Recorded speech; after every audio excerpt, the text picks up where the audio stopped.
So one thing that I highly recommend is not to put too much sand in the tank, because too much sand just creates too much crap, depending on the fish that you're keeping, of course. But too thicker sand makes it much harder to clean and more chance of bacteria forming underneath it. Now, if you've got a nice big canister filter, you want to make sure it's full of media, because you don't want to have a canister filter and not put good media in it, and plenty of it. So this has definitely got media in it, but you could definitely put more. So the two medias that I'd highly recommend adding to this filter is some Marine Pure, because it will fit more. That'll give you a much larger biological capacity. And I'd also add some poly filter, because that'll do magic to polish up the water. And in this case, the water's really, really green.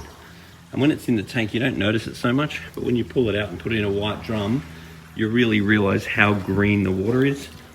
And doing a bit of a filter clean and a bit of a water change before doing something like a relocation is a very good idea. It puts a lot less stress on the fish, because quite often if you haven't done a service for a little while before the water change, then the fish's immune system will be low. So therefore they'll be much more vulnerable to losing them during a move. Now, something that I've just worked out, besides the fact I hate these canister filters, they're a pain in the neck to deal with, but you've got to put the trays in the right order, it seems.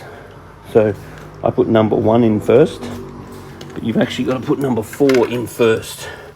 Otherwise number 1 doesn't fit properly, and you put it down and it actually can't go all the way down. It gets stuck in there and you can't get it out. So that's one thing I hate about these canisters, because I did forget that.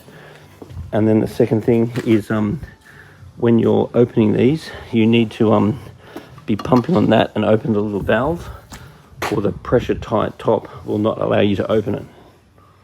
And we're packing the van up, all ready to leave.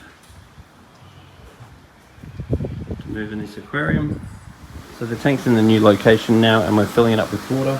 We've mainly filled it up with water from the tank before. Now we're adding a bit of fresh water with water ager and some cichlid salts.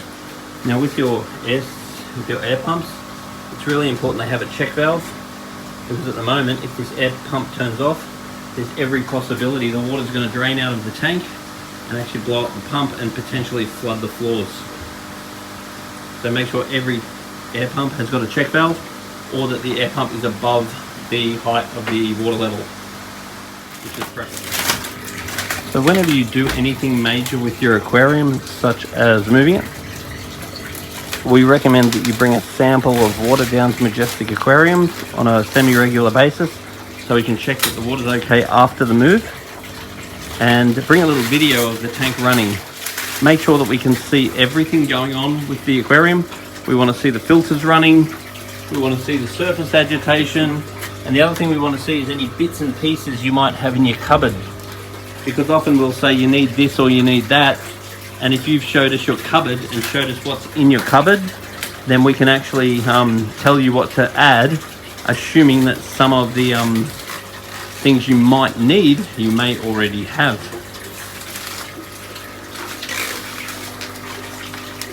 So the fish are all looking fairly happy.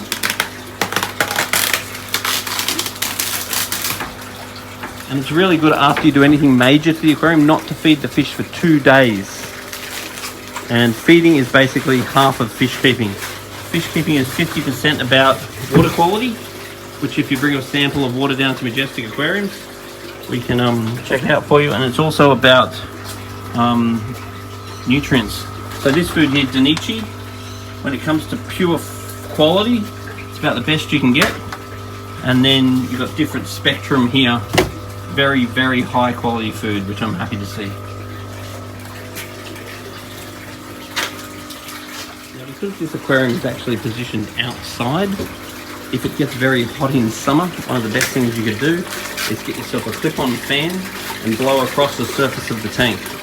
Because what a clip-on fan will do is help to evaporatively cool and dissipate some of the heat. And it's actually quite effective. And after a move like this, it's good not to get new fish for a week or two, preferably 2. That's good, man. Thanks, guys. So this will clean up very quickly. I can't do without this. And then I'd really suggest putting marine pure in the filter too. Oh, sorry, polyfilter. You put marine pure in there, but with marine pure and polyfilter, this tank will run $1 million. That's the one who's starting to lose a bit of his scale. How old is he? He's 2 years old. But was he big when you got him? No. Okay. Now, whenever you're doing a major overhaul like this, it's very good to have a bit of white spot cure on hand, because the main issue fish get with a stressful situation is white spot. White spot is little white spots that you see on the fish, little parasites, and you often see them itching and scratching and swimming on the spot. So if you see that behaviour, adding white spot cure straight away is a really good idea. So having some on hand is the key, because the faster you get it in there, the more effective it's going to be. Particularly because this aquarium is semi-outdoor or outdoor, getting some good catfish is going to be really important to make sure the algae doesn't get too bad.